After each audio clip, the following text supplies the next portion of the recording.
We've all heard the saying that sin separates us from God, but I actually want you to really think about what that means, because when the gospel is presented, that's usually one of the main points, is that our sin has separated us from God.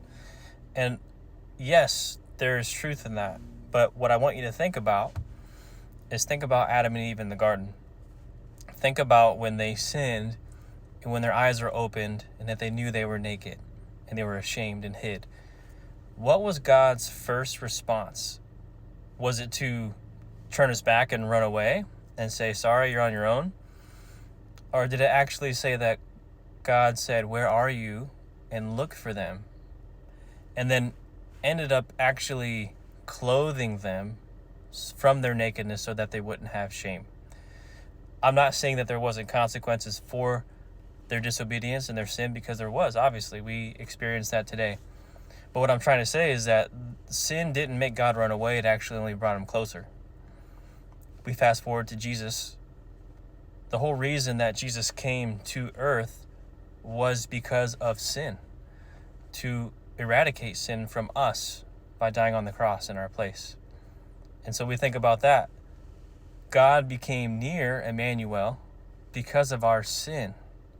Our sin only brought us closer to God. Now, sin doesn't separate God from us, but it separates us and our minds from God.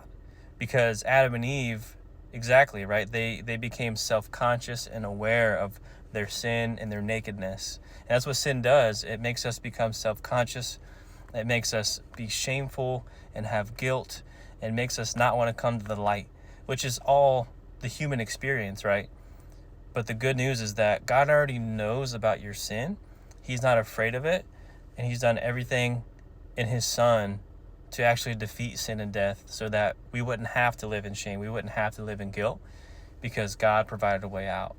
So just remember that no matter what you've done, whether you're a believer or not, whether that was last night or not, whether it was something that was terrible and hurt somebody else, just know that God knows about it, and it doesn't make him want to run away from you. Rather, he would want you to come to him with that sin, confess it, so that you may be healed, and so that you can have a right relationship with him. Because that's what happens with sin. We get clouded. We don't want to be in a relationship with God, but just know that he wants to be in a relationship with you, and that your sin isn't a big deal to him. He has taken care of that, and he wants you to bring it to him and put your trust in him.